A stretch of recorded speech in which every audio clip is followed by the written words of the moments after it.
Magandang lalaki ho ako ngayong Huwebes ng gabi. Ito si Brother June Banaag, OP, ang inyong makakasama hanggang mamayang alas 11 ng gabi. 9:30 to 11, ibig sabihin 1.5 hours lamang po ang ating programa, pero pagyayamanin natin ang programang ito. Kahapon ay nandun po kami sa Bulacan State University at pinag-uusapan ho namin ng mga estudyante ng broadcast ang klase ng mga programa na kailangang madinig ng tao sa radyo, both either on AM or FM. At ang sabi ko nga, dito sa 92.3 Radyo 5 True FM, nandito na sama-sama ng lahat. Sa gabi, meron ho tayong Dr. Love Radio Show. Ito ang programang maaaring makasama nyo kahit sa 1.5 hours lamang kada araw ang inyong kaibigan, ang inyong magiging kaibigan na nakikinig sa inyo at makikinig kung kayo po ay may suliranin at ang inyong kaibigan ng programang ito na siyang magbibigay sa inyo ng payo kung ano ang sa palagay namin ay nararapat natin gawin sa bawat suliranin na inyong idudulog sa ating programa. Kayo po ay nakikinig sa programang Dr. Love dito po sa 92.3 Radyo 5 True FM na napapakinggan sa buong Mega Manila. Yan, malaki yan ha?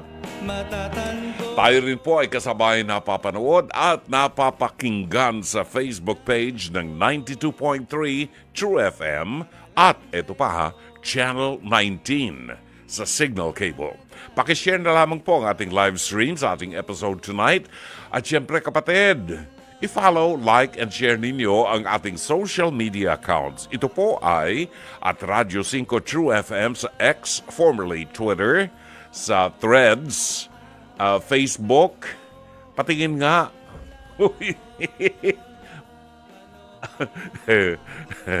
Formerly Facebook, sa TikTok at sa Instagram. Ayan. And don't forget to subscribe sa ating pong Radyo 5 True FM YouTube channel. Para naman po sa mga nais makibahagi at magbahagi ng kanilang mga kasaysayan ng buhay, kasaysayan ng tagumpay, mga suliranin na hindi po ninyo mabigyang kalutasan. Baka ho naghahanap lamang kayo ng makikinig sa inyo at magbibigay ng kanilang opinyon. Pwede ho ninyong ipadala sa ating programa ang inyong mensahe, ang inyong liham kasaysayan sa Dr. Love Facebook Messenger. O dili kaya tumawag po sa ating hotline sa 863-15788 at 863-16674. Oras natin ganap ng alas 9:46 ng gabi. Pagbabalik natin, ihahatid namin sa inyo ang mabuting balita ng Panginoon. Huwag na muna nating patugtugin si Fatima kasi mahaba ang ebanghelyo ngayon. Mahalaga po na mapagnilayan natin ngayong gabi ang ebanghelyo sapagkat ngayon po ay kafiestahan ni Saint Januarius, isang obispo at martir ng ating simbahan. Alam po ninyo yung kasaysayan nitong si Saint Januarius hanggang ngayon, itong mga petsang ito buwan ng Setyembre, ay nagmimilagro po yan. Meron po siyang dugo na natuyunan na nakalagay sa isang reliquary. At taon-taon po, tuwing sumasapit ang kanyang kafiestahan, nagliliquify yung dugo na yon. At ito ay nawi-witness ng napakaraming tao. Ang kafiestahan ni Saint Januarius, isang obispo at martir ng ating simbahan. Sa pagbabalik ng palatuntunang ito, ihahatid namin sa inyo ang mabuting balita ng Panginoon.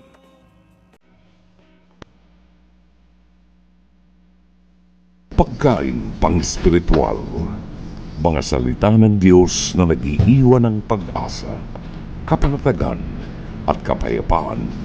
Pagkain pang-spiritual, hango sa bagong tipan ng banal na aklat.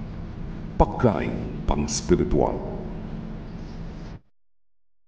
Narito ang ating pagkain pang-spiritual sa araw na ito ng Huwebes, 19 ng buwan ng Setyembre. Ang Ebanghelyo ay matatagpuan sa 7 kabanata ng Ebanghelyo sang-ayon kay San Lucas, talata 36 hanggang 50. Isa sa mga Fariseo ang humiling na siya ay kumaing kasama niya. Pagpasok niya sa bahay ng Fariseo, siya ay dumulog sa hapag. Narito ang isang babaeng namuhay sa kasalanan ang nasa lungsod na iyon. Nalaman niya na si Jesus ay dumulog sa hapag sa bahay ng Fariseo. Dahil dito, nagdala siya ng isang mabangong langis na nasa garapong alabastro. Tumayo siya sa likuran ni Jesus sa kanyang paanan. Siya ay umiyak at sinimulan niyang basain ng kanyang luha ang mga paa ni Jesus. Pinupunasan niya ng kanyang buhok at taimtim na inahagka ng mga paa ni Jesus. Pinapahiran niya ito ng mabangong langis. Nakita ito ng Fariseo na nag-anyaya kay Jesus. Siya ay nangusap sa kanyang sarili. Kanyang sinabi, kung propeta ang taong ito, nalaman sana niya kung sino at anong uring babae ang humihipo sa kanya, sapagkat ang babaeng ito'y makasalanan. Sa pagsagot ni Jesus, sinabi sa kanya, Simon, may ilang bagay akong sasabihin sa iyo. Sinabi niya, Guro, sabihin mo. Sinabi ni Jesus, may dalawang lalaking nangutang sa isang nagpapautang. Ang isa ay umutang ng 500 denaryo, ang isa ay 50. Nang wala silang maibayad, kapwa sila pinatawad ng nagpautang sa kanila. Sabihin mo, kung sino sa kanila ang iibig sa kanya ng lubos. Sumagot si Simon, sa palagay ko ang pinatawad sa malaking pagkakautang. Sinabi ni Jesus sa kanya, Tama. Tama ang iyong hatol. Humarap siya sa babae. Sinabi niya kay Simon, nakikita mo ba ang babaeng ito? Pumasok ako sa inyong bahay at hindi mo ko binigyan ng tubig para mahugasan ko ang aking paa. Ngunit binasa ng babaeng ito ang aking mga paa ng kanyang luha. Pinunasan niya ito ng kanyang buhok. Hindi mo ko binigyan ng halik. Ngunit ang babaeng ito ay hindi huminto sa mataimtim na paghalik sa aking mga paa mula pa nang ako'y pumasok. Hindi mo pinahiran ng langis ang aking ulo, ngunit pinahiran niya ng mabangong langis ang aking mga paa. Dahil dito, sinasabi ko sa iyo, pinatawad na ang marami niyang kasalanan sapagkat siya ay umibig ng lubos. At ang pinatawad ng kaunti ay umiibig ng kaunti. Sinabi niya sa babae, ang iyong mga kasalanan ay pinatawad na. At ang mga kasama niyang nakadulog sa hapag ay nagsimulang magsabi sa kanilang mga sarili. Sinabi nila, sino ito na nagpapatawad ng mga kasalanan? Sinabi niya sa babae, iniligtas ka ng iyong pananampalataya. Humayo kang mapayapa. Giliw ng mga kapatid, ang mabuting balita ng Panginoon. Pagkain pang-spiritual. Mga salita ng Diyos na nag-iiwan ng pag-asa, kapanatagan at kapayapaan. Pagkain pang-spiritual. Hango sa bagong tipan ng banal na aklat. Pagkain pang-spiritual. Ay nako, 9:52 na ho ang ating tumpak na oras. Ako'y busog na busog pa hanggang ngayon. Maraming salamat kay Nedia Sagun. At kay WCY. Maniwala ka, Rom, ako'y pinadalhan ng lutong chicken feet. Paanang manok. Pinadala ako ni Nedia ng paanang manok. Yun ang aking dinner ngayon. Diyos ko, busog na busog ako. Dahil mahalaga daw yung collagen ng paanang manok sa mga may arthritis na katulad ni Brother June.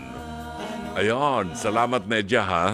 At salamat din kay Kumaring Zenny Dayang Hirang dahil ako'y nakatikim ng fresh na Korean pear. Wow, salamat ng marami. Thank you. Okay. Puntahan po natin ang ating Pest to Pez. Hirit ni Dr. Love ngayong gabing ito. Ito po ay napanood sa programang Face to Face sa TV5 na inyo pong mapapanood Lunes hanggang Biyernes alas 10:15 hanggang alas 11:15 ng umaga. At meron po itong replay sa Signal TV 1PH Channel 1 mula alas 8 hanggang alas 9 ng gabi. Narito ang episode natin ngayong gabi sa ating Pest to Pez. Hirit ni Dr. Love. Tingnan natin kung kukulo ang dugo natin ngayong gabi, ha? Ang title, Madumi ang Karinderya Mo. Mas masarap ang mga luto ko at syempre, mas malinis. Alamin ho natin ang gulong ito sa ating Pest to Pez. Hear it ni Dr. Love. Ate Navely, marumi ba talaga yung mga paninda mong ulam? Wala pong katotohanan yun. Kasi ang nangyari lang po, yung mga suki nila dati, naglipatan lang po sa akin. Okay. Ngayon, pagkalipat po sa akin, bigla pong siniraan yung tinda ko na may ipis daw. Ang tibay ng mukha. May ipis yung paninda mo ang Opo. isinira sa'yo. Agad-agad? Opo. Oh, hindi ba pwedeng nilalangaw muna? Minsan po siya nagpabarangay din, hindi naman po sila humarap. Nabwisit ka? Bisit na bisit po ako hanggang ngayon. Kaya talagang sinabi ko sa kanila, kung talagang matapang kayo, pumunta kayo dito sa face to face. Tama. Dahil ang face to face, ang lugar ng matatapang. Tama. Oo, matatapang kami Kung rito. talagang matapang sila, darating din yung pagkain. Dito lang kami matapang sa studio. Paglabas doon, na, friendly Peace, na kami. peace kami. Peace kami. Okay, bakit kanya kinaiingitan? Bakit? Ano sa tingin mo? Yung mga ano lang po, yung mga... Dahil ikaw yung bagong sumulpot na kakumpetensya. Opo, yun lang. Dahil lang po dun. Pero hindi naman ito yung tipong merong kang pa-barker na, "Oy, dito kayo!" Ay, wala naman pong ganun. Hindi, tanong lang, huwag ka sa akin magagalit. Okay, so... Gano'ng kalayo, Mama Carly, pagitan ng ano? Oh, ayan, gaano daw kalayo? Gaano Tanong kalayo? kay Siguro, Alex. andito po Bawa, sila ito sa... ako. Ito yung tindahan na kalaban mo. Nasaan? Dun po. Doon ako. Doon ka. Saan ako? Dito? Doon, sa labas, sa gate. Dito? Dito. Saan? Ah, Dito? dyan po. Dito na ako. Okay. Dito na. Okay, so Ano, okay ganyan na? kalayo. Opo, ganyan lang po. Layo naman pala. Malayo. Layo? Pero kasi, kahit gaano naman kalayo ninyo sa isa't isa, I'm sure meron kang sariling pagkain na binabalik-balikan sa'yo. Meron po. Ano yon sa tingin mo? Kaldereta po. Kalderetang kaldereta. ano? Baka. Kalderetang baka. Mahal yan, baka Na yan. masarap. Kumbaga yan ang specialty mo na pinupuntahan talaga. Opo. Sa tingin mo, ano naman, mamaya ako tatanungin sa kanya. Oo. Eto na nga! Paano kaya sasagutin ng kabilang karinderya ang mga paratang ni Navely? Tawagin natin, Ate Elvira! Pasok!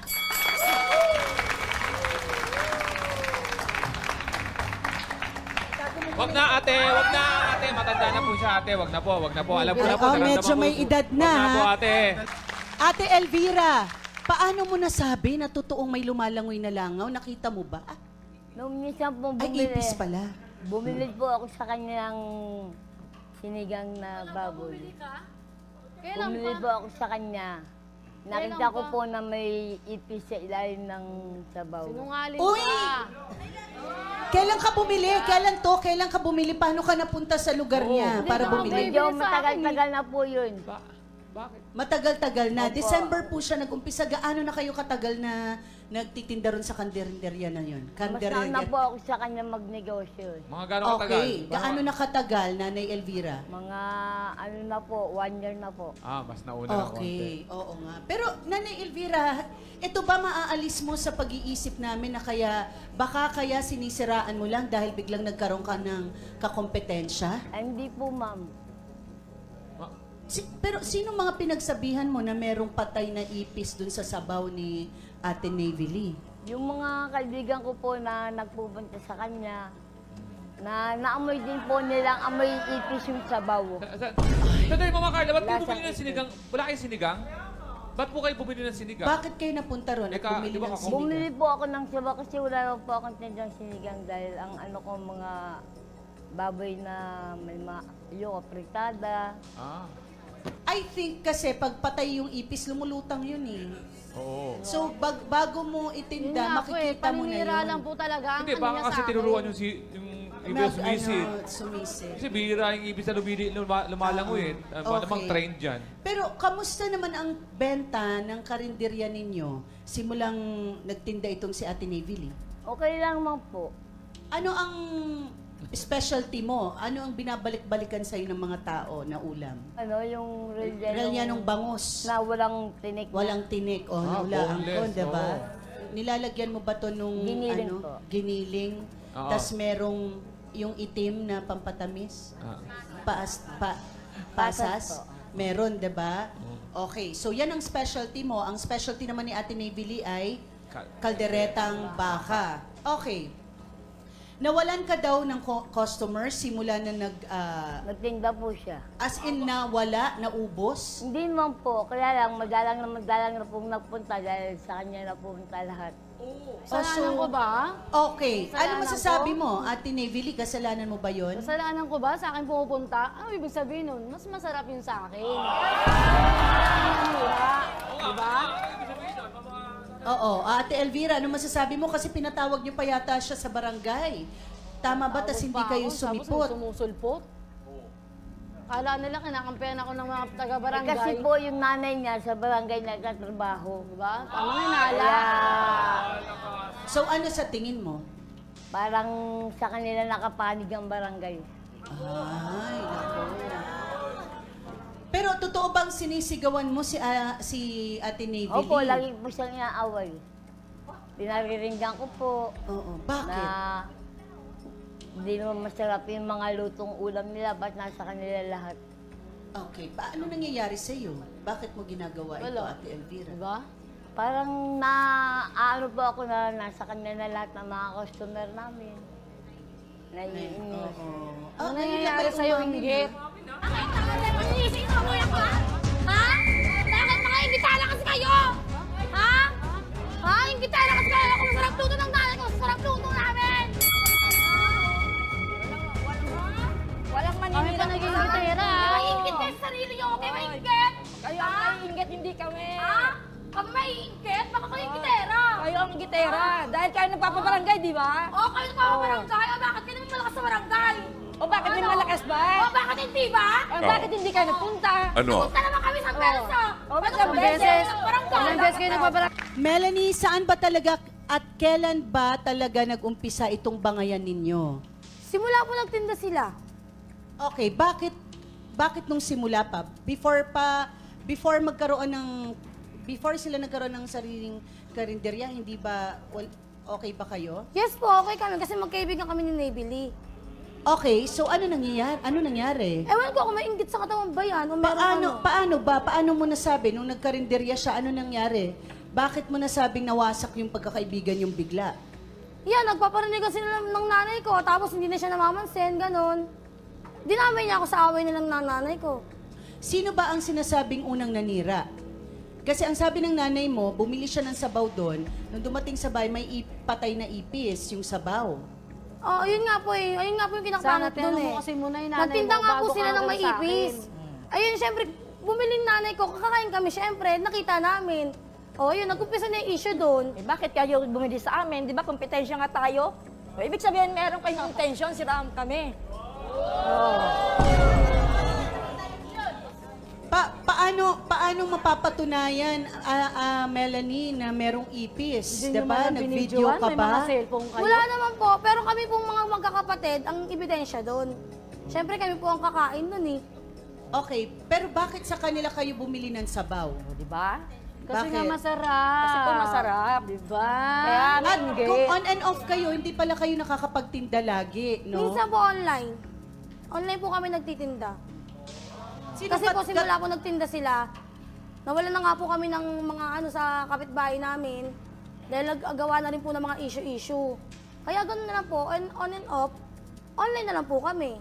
Paano online? Paano yung paano yung gagawin? Halimbawa, paano kung malalaman na online, paano kung makaka-order? Pakwento lang, Melanie, dahil mamaya may Sa nakikinig Facebook po, pwede pong mag doon sa gagawin? mga group.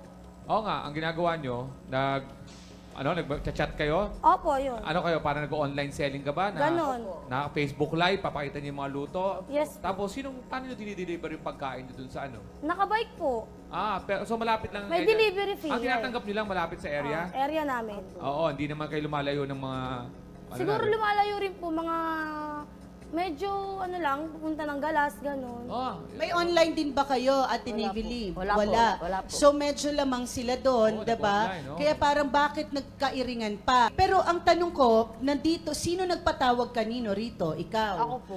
Okay, ano talaga ang gusto mong sabihin? Kasi nga po, sa barangay nga po, hindi nga po kasi sila sumisipot. Isang beses lang po nung sumipot sila. Tapos, itong wala na.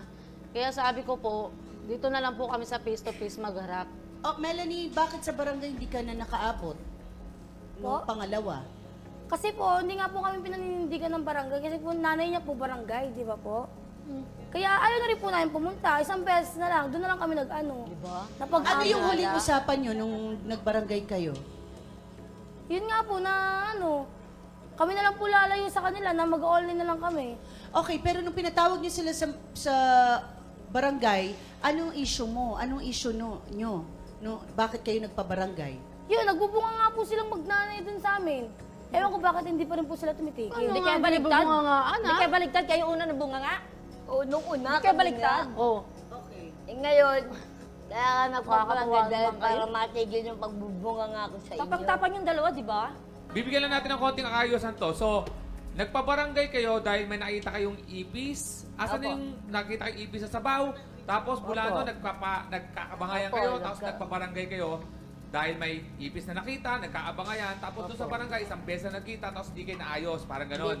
Di po. O yun. Tapos dito, sana naman maayos Oo, tayo, no? kasi pinatawag nga sila, kaya sila nandito dahil si Navely, hindi nga kasi maayos, diba? Pakita nyo yung tapang-tapang. Pakita nyo rin yung ugali nyo kung anong merong ugali, meron. Ito kami, kahit sa labas. Hindi nagpapakita kayo dito. Kasi Isang nung tao nagreklamo, talaga? pakita nyo yung ugali nyo. Kasi kayo yung matapang. Para mas maintindihan natin ang issue ngayon, hingin natin ang karagdagang opinyon ng ating mga kagalang-galang na trio, Tagapayo. Tawagin natin Dr. Love, June Banaag. Thank you.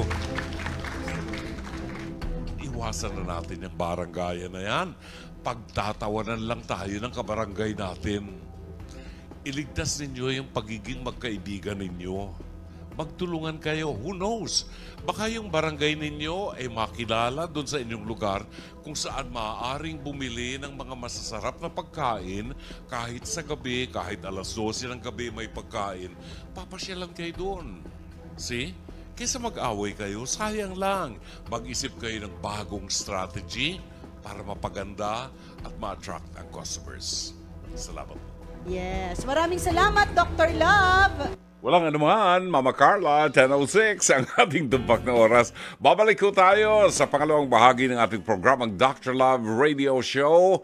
Tumpak na oras, alas 10:07 ng gabi. Salamat po, alas 10:16 na ho ng gabi ang ating tumpak na oras. Tayo'y nasa pangalawang bahagi na ng programang Dr. Love Radio Show. Ito po si Brother June Banaag ang inyong makakasama hanggang alas 11 ng gabi. Batiin lang natin yung na-meet natin kahapon sa Bulacan State University, si Mang Ray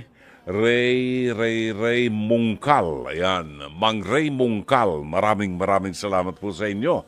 Tuwan-tuwa ang ma-review lahat na dinigan The Beatles. Siya pala'y talagang tagahanga ng The Beatles. Magandang gabi rin kay Myra Bulisay Lee, kay Elizabeth Villa Gonzalo. Muli ang ating pagbati ho ng magandang gabi at maraming salamat sa ating kumaring Zenny Dayang Hirang. Nakatikim ako ng matamis na Korean pear. Salamat, Maring Zenny. Ako, ito mga nag-text sa atin, bago natin kunin si Marvin Riabad ng North Caloocan. Si Jake Bacod, ang ating producer, ay kukuya-kuya-kuy ngayong gabi. At bumabati sa atin ng magandang gabi. I apologize for not being there tonight, but I'm watching from a bus en route to Tuguegarao City. Sana all. Saya naman niya. At Tuguegarao. Ano ba na iuwi galing Tuguegarao? bagnut. Meron ba? Bagnut. Sana all. Anyway, sige, maraming salamat. Mag-iingat ka, Jake Bakod, ha? At i-enjoy mo kung ano man ang lakad mo ngayon. Susan Reyes Montinola ng San Pedro Laguna, Gigi Alindoga ng Simplicity Crafts and Frames, ang aking official framer. Yan, talaga ipagmamalaki mong gawa nila. Carmelita Lina Neira ng Hong Kong, Alani Hungko ng Kuwait, Chato Sakluti buwabati ng Blessed Thursday evening, Marilyn Manggubat Clarito, magandang gabi ho. Si Mema Chi Makaubos ay nag-text sa atin.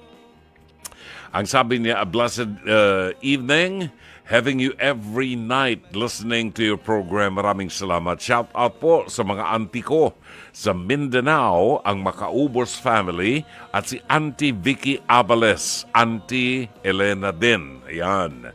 Ang pagbati buhat kay Ochi Makaubos. Yan. Julieta Sugitan, magandang gabi. Elvira Kabahog ng Pasay City. Johnny Veran. Bernardine Sablad. Si Bernardine Sablad ay nag-text, napakasaya ko at nakita po kita uli, Dr. Love. Matagal na po kitang hindi napapakinggan. Noon po, ikaw ang favorite kong pakinggan. Hanggang sa makatulog ako, nahawa na nga sa akin ng nanay ko at ang kapatid ko. Noon ay favorite niya ako. Ngayon ay hindi na. Maraming salamat.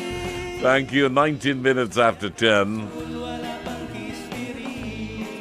Si Lanza Belion, ang ating spoken word artist from Sampaloc, Manila, ay buwabati at nagpapa-shoutout po sa inyong lahat. Sino pa? Rita Pardico ng Muntinlupa City, Angelita Banataw, Lori Feria Flores watching from Pasay, Carlita Cinco, Mercedes Santos, Engineer Mercy Santos ng Pasig City, Conchita Venerao, Herbert Gaor, Lilian Panaligan Buen ng Parañaque City at Doreng Jaime. Magandang gabi at happy listening po sa inyo. Nasa linya natin si Marvin Riabad ng North Caloocan. Siguro may sasabihin itong si Marvin hinggil doon sa ating Pest to Pest, hirit ni Dr. Love. Welcome, Marvin, to Dr. Love. Brother June, good evening. Kumusta po? Mabuti. Ngayon lang tayo nagkausap on air? Mga ilang beses na rin, Brother June. Siguro mga isa-dalawa. Matagal na yun, di ba? Matagal na rin. Usapang barbecue. Usapang barbecue. Napatawag ka ngayon, Marvin. Ito'y tungkol ba doon sa ating Pest to Pest? Opo, Brother June. Nakakalungkot lang kasi, Brother June, yung ganong klaseng competition, no? Parang yung mga hilahang pababa na gagawan mo ng paraan para siraan yung very typical. Alam mo yung kwento doon sa yung sabing may nakita siyang ipis doon sa sabaw. Tinitingnan ko yung motibo no? Kung ikaw ay nagluluto ng ulam, merong kang karinderya, tinamaan ka ng magaling, bakit ka bibili ng sinigang doon sa ibang tindahan? Meron ka niluluto at marunong ka magluto at nagbebenta ka ng ulam. Di magluto ka ng sinigang, di ba? Oo, tama Parang wala akong makitang ibang motibo, Brother John. Unless may plano siya na bumili siya doon, pagkatapos, yun, sisiraan niya. Pero kumbaga halatang halata. Halata walang masyadong logic Bakit ka bibili ng sinigang meron kang karinderya at nagluluto ka? Bakit bibili ka doon sa kalaban mo? Di ba? Tapos magkalapit pa atas sa Brother June, no? Kaya medyo may motibo talaga. Pagkatapos irereklamo mo, humina ho ang benta namin dahil nagtayo sila ng kanilang karinderya. Karapatan nila yun, di ba? Gumawa ka ng sarili mong strategy. Sa mga may negosyo sana wag ganun no. Sana matuto tayo na yung tamang kompetisyon lang. Kumbaga hindi natin kailangan manira ng ibang tao. Oo. Parang sabi ko nga doon sa comment ko, parang naalala ko tuloy na naisip ko lang bigla. Parang yung gulo nung kanina sa face to face, parang yung gulo ng politika natin, Brother John, nakakalungkot. Totoo yan. Parang ganun-ganun eh. Parang Alam mo, bilangan pababa. sa totoo, Marvin, sa totoo, every morning, ako'y nanonood ng mga hearing. Either sa Senado, either sa Kongreso. Ako'y nanonood. At ako'y may kaibigang talagang mahusay na congressman, kaibigan ko. Malapit sa puso ko yan. Nagpupunta sa bahay namin at nagkakainan kami every now and then. Pag ako'y nakikinig ng usapan dyan sa Kongreso at pinapakinggan ko ang tinamaan ng kulog ng mga ubod ng gagaling na mga honorables na mga congressman, mag-i-invite ng resource speaker, magtatanong sa resource speaker na parang inaakusahan na yung resource speaker, nagmumukhang tanga yung resource speaker. Pag hindi mo nasagot ng ayon sa gusto niya, iko-contempt ka. Iyon ang panakot nila. Di ba? Parang hawak nila yung, hindi, ito yung totoo eh. Sabihin mo ganito, no? Parang nasaan, paano mo malalaman, iniimbestahan? Mga kuneho kayong mga congressmen, dito'y in aid of legislation lamang. Hindi wala kayo sa korte. Di ba? Parang kanina, narinig ko pa, brother, yung kanina, parang may narinig ako na parang may pagbabanta na na pag di mo sasabihin o di mo sabihin totoo, ipapakontempt. Ayun parang na. Paano mo mailalabas yung katotohanan? Yun ang panakot nila. Itong si Harry. Oo. Hindi ko gusto yan si Harry Roque. Personal yan, hindi ko siya gusto. Pero nagustuhan ko siya dahil very vocal siya nung humarap siya sa Senado. Sinabi niya, kasi ako inimbitahan niyo ko ritong resource speaker. Pero kung pagsalitaan niyo ko, hindi ako ginagalang tatakutin kang pag hindi na nagustuhan yung sinabi, ikukontempt ka namin, makukulong ka dyan sa baba. Di ba? Parang hindi ayos Parang hindi ayos. Siguro, Brother John, para balansehin lang, no? Naintindihan natin yung way nila o yung purpose nila, no? Pero dapat balansehin nila yung tamang type of question. Ayusin naman dahil dignidad, Brother John. Diyos ko, tatawagin mo pa silang Your Honor. Pagkatapos, kung ipahiya ka sa bayan, tatawagin mo Your Honor. Kung ako ang iimbitahan nila, talagang sasabihin ko, binabastos niyo ako dito, inimbitan niyo ako rito. Kung i-contempt niyo ako, i-contempt niyo na ako. At talagang ipagmamalaki ko pa na i-contempt niyo ako. Brother John, ito na lang. Anong sabi mo dun sa in-invite na hindi nag-vote dito Mayo? Kasi pagka, alam mo, bakit pinasusumpa ang lahat ng tao na nagbibigay ng statement? Wala akong kinakampihan, Hindi ko naman kilala yung mga yan, wala naman tayong pinapangalanan, brother. Hindi, kahit pangalanan mo, wala naman akong pakialam. Hindi ko naman kaibigan yung mga yan, di ba? Pero, ang logic ng panunumpa, bakit pinasusumpa ang isang tao, no? Para sabihin mo ang katotohanan at pawang katotohanan lamang. Ngayon, kung hindi ka magsasabi ng totoo, dahil ayaw mong sumumpa, ibig sabihin, nangangahulugan meron kang itinatago. Yun. Di ba? May tinatago. Ayaw mo sumumpa Di ba? Kasi pag sumumpa ka, it is a commitment already. Pwede kang kasuhan pag nagsinungaling ka. Tama, brother. That's the purpose. Ngayon, huwag kayong sumama ang loob sa akin dahil hindi ko kilala yung mga kandidatong yan.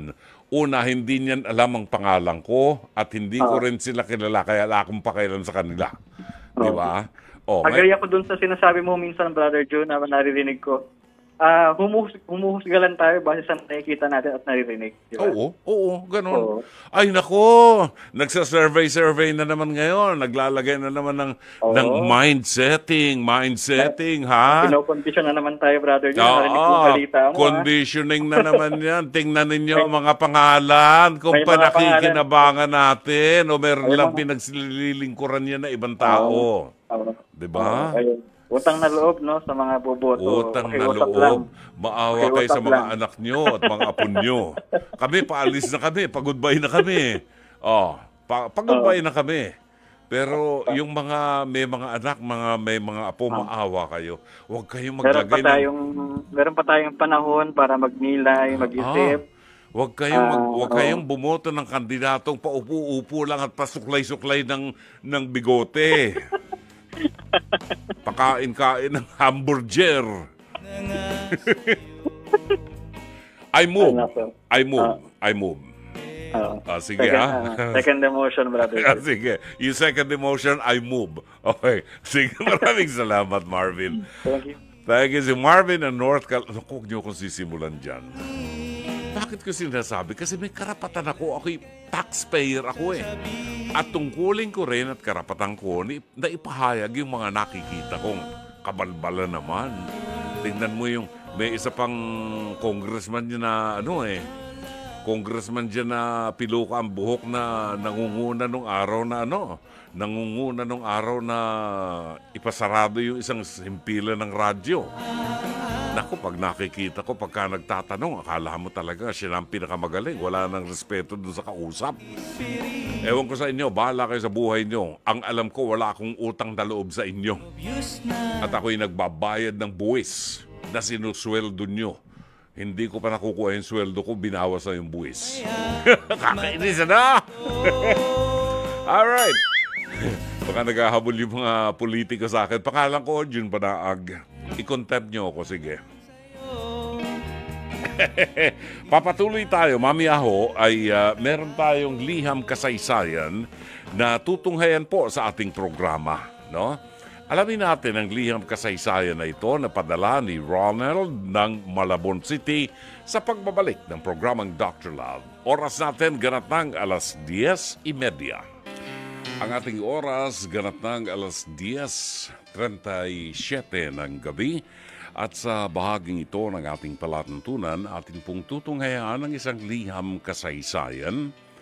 At kung sakali pong meron kayong komentaryo o mensahe na gusto po ninyong ibahagi para sa nagpadala ng liham kasaysayan na ito kay Roland ng Malabon City, maaari po kayo magpadala ng inyong mensahe sa ating Dr. Love Facebook Messenger o mag-comment po kayo sa ating live stream or pwede po kayong tumawag sa ating hotline sa 863-15788 at 863-16674, lalo na po kung gusto ninyo ng live counseling. Narito ang liham kasaysayan, padala ni Roland ng Malabon.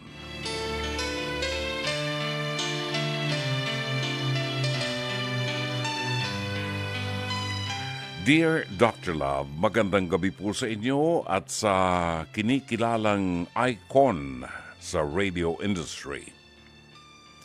Wala po akong makakapantay sa ibinabahagi ninyong karunungan through your pieces of advice. Ito rin po ang dahilan kung bakit naisip naming mag-asawa na sumulat sa inyo. Ako po si Roland, 52 years old, at ako po ay married with 2 kids at mula po sa Malabon. Nakakahiyamang aminin pero biktima po kaming mag-asawa ng scam at ang masakit po nito, kaibigan namin mismo ang nang biktima sa amin. Halos 2 dekada na po namin itong kaibigan at ninang pa siya ng bunso namin. Malaki ang tiwala namin sa kanya kasi wala naman siyang record na gumawa ng katiwalian noon. Sa katunayan nga, mahilig pa siyang mag-post ng Bible quotes sa Facebook at super active pa sa mga gawaing simbahan. Nang inalok kaming mag-invest sa isang negosyo, nagtiwala naman kami and a big part of our life savings was invested. Okay naman ang return of investment sa first 3 months. Pero nang sumunod na, wala na po. Nang inusisa namin siya tungkol dito, ang dami niyang dahilan hanggang sa lumipas ng ilang buwan at halos 1 taon na.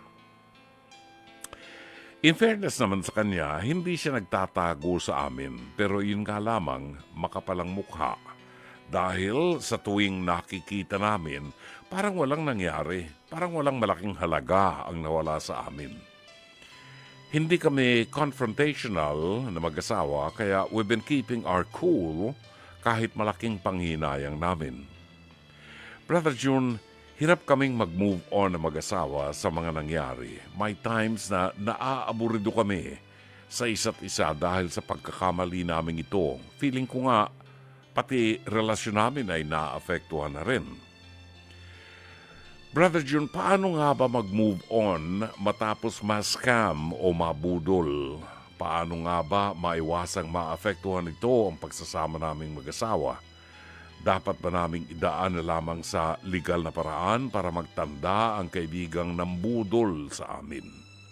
Salamat Dr. Love sa ipapayo nyo sa aming mag-asawa. Alam kong makatutulong ito sa amin at sana makuha na namin ang katarungan mula sa panlulokong ginawa sa amin. God bless po and more power. Gumagalang Roland ng Malabon City.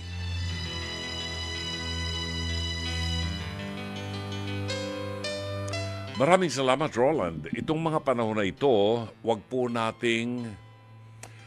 nating ibase sa dalas na nakikita natin na ang tao ay nagsisimba. Yan. Wag po nating ibase dyan. Hindi porke nakikita natin madalas sa simbahan, mapagtitiwalaan na natin, sasabihin na natin, siya po ay makadiyos. Hindi po. Kahit po demonyo, pumapasok sa simbahan. Huwag din po tayong magtiwala sa mga taong magagaling magbigay ng Bible citations or Bible quotations. Hindi po porke kabisado niya ang Biblia, mabuting tao na rin siya at makadiyos. Hindi ho lahat ganon. Kahit ho demonyo, bibigyan tayo ng Bible quotation. Yan ang trick ng demonyo.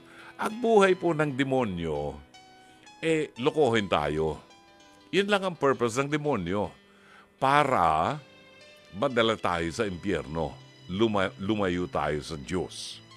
So, wag po nating pagbabasihan yung madalas nating nakikita sa simbahan. Wag po nating pagbabasihan yung araw-araw nakikita niyong may hawak na rosaryo. Wag ho nating pagbabasihan yung laging may bit-bit na Bible at magaling magbigay ng Bible citations or Bible quotations. Ang totoo, kahit diablo, kahit demonyo, po pwede hong magbigay ng Bible quotation. Kita niya? Yung iba nga dyan, mga pastor mga pastor na appointed na anak. Parang nanganak pa uli ang Diyos di dalawa na ang anak ng Diyos ngayon. Isang appointed at saka isang begotten, not made, one in being with the Father. Through Him all things were made, for us men and our salvation. Di ba? Ay yung isang bago na anak, nakakulong ho ngayon dahil maraming kaso. So, anong sinasabi natin? Hindi ho basihan yan. Minsan nga, di ba, may mga kaso pa rin na pare, na nahuli ng alagad ng batas sa may kasamang batang babae, papasok sa motel, natatandaan niyo yan. Hindi ko nababanggitin ng diocese. In fairness naman dun sa pare. So, ang diablo ay maaaring gumawa din ng bagay na tingin natin ay makadiyos. Kasi manloloko ang diablo. Dyan ho magaling ang diablo. Now, ang nabibiktima ho ng scam, at ako ay biktima rin yan, dahil nakakalusot pa minsan-minsan sa akin, dahil ako'y nagiging gani din minsan. Gani doon sa nakikita kong nasa social media. Naku, mura ito. Bili ako ng bili. Sige, bili ng bili. Hanggang sa later on na-realize ko, ang tinamaan ng kulog na yan? Bibili ako, babayaran ko ng 1,000 pesos.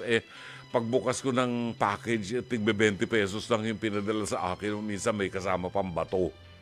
Naku, napakadami na ho ngayon ng mga walang hiya. Hindi lamang dito sa Pilipinas. Dito sa Pilipinas, mas marami ho ang walang hiya. Alam nyo yan.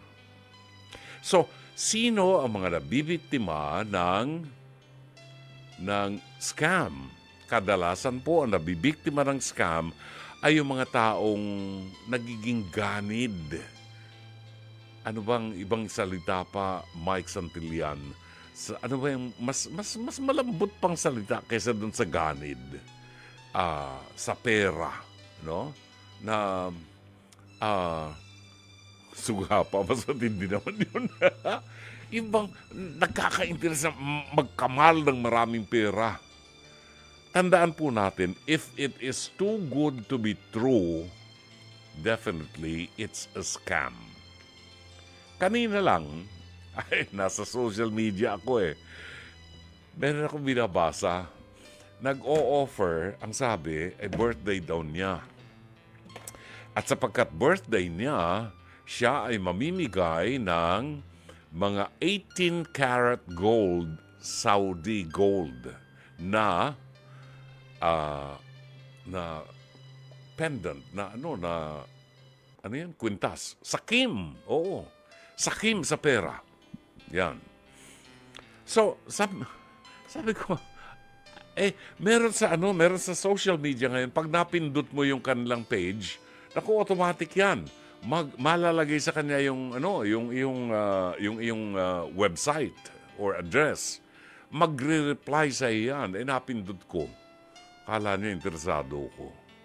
Aba, hinihingi na sa akin ang aking address, ang aking mailing address, ang pangalan ko, ang phone number.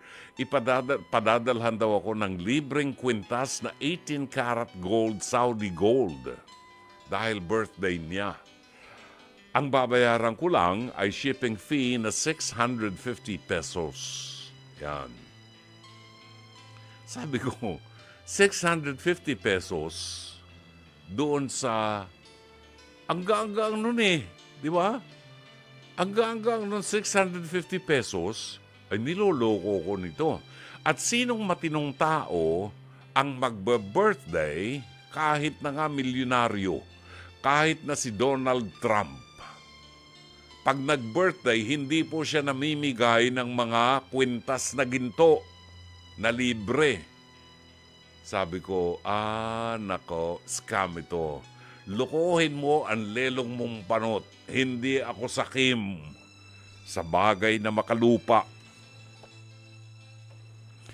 Ilang dekada rin akong hindi nagsuot ng alahas.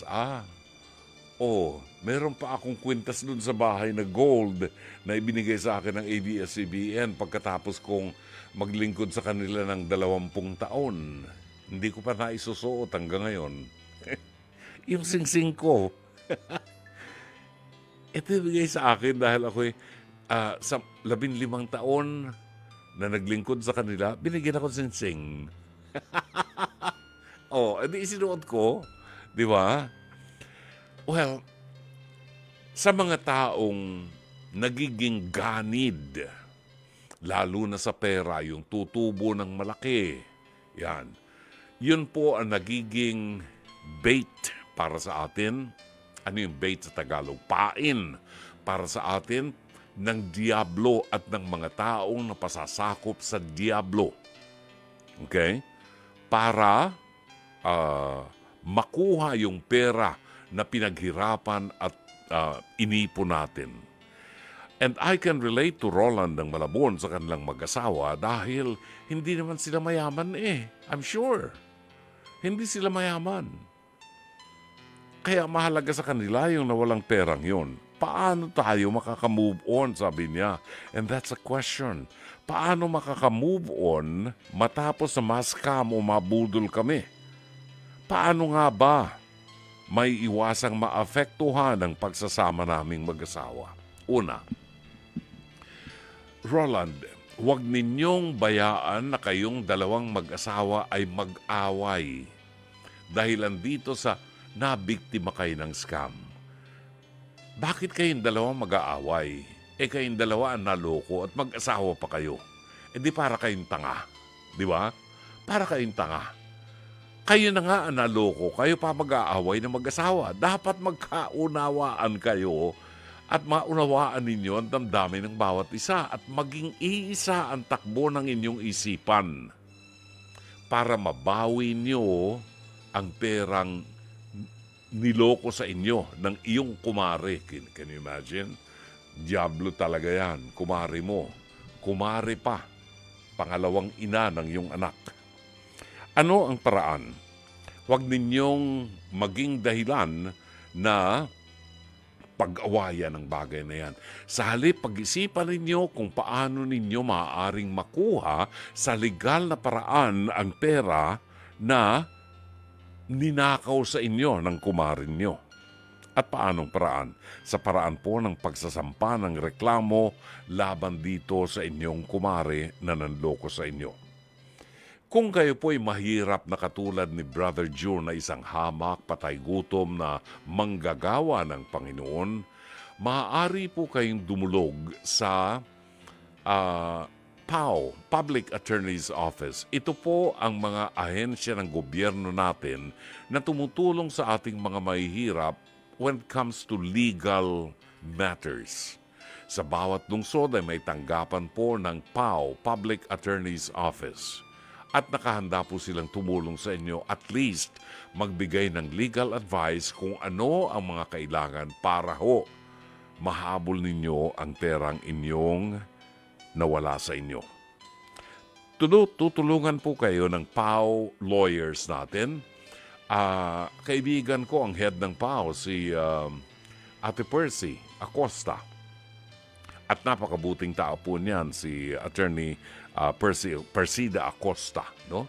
Tutulungan po kayo niyan at ang mahalaga lamang po ay maipakita niyo mga ebidensya ninyo sa abogado ng PAO para ho masimulan ang pagsasampa ng kaso laban dyan sa nanloko sa inyo. Sana'y natulungan ka ng palatuntunan ito. As always, Dr. Love. For Aces, Hi Lily, Hi Low. Pansamantala magpapaalam po ang inyong lingkod at muling magbabalik bukas ng gabi, araw ng Biyernes, alas 9:30 hanggang alas 11 ng gabi. Sana po ay naging makabuluhan ang 1.5 oras ng ating pagsasama at sa ngalan po ng buong production staff ng Dr. Love, sa pamuno ng ating General Manager ng Nation Broadcasting Corporation, Mr. Raul de la Cruz, sa ngalan ng ating Head ng Programming and Production, Alvin Maanyo, ang ating Operations Manager, Miss Cherry Baile, Producer Jake Bakwood, ang ating naging Direktor ngayong gabi, si Direk Sheikh Mamaril, or Rome Ortigas, ang ating pong Studio Tech, ORAD Operator at naging Producer natin ngayong gabi. Walang iba kundi si Mike Santellian, ang ating PA at avid operator, si Jairian Manipon. Ito po naman ang inyong lingkod, Brother June Banaag, OP. Hanggang bukas muli, magandang gabi, maraming salamat. Shalom Aleichem.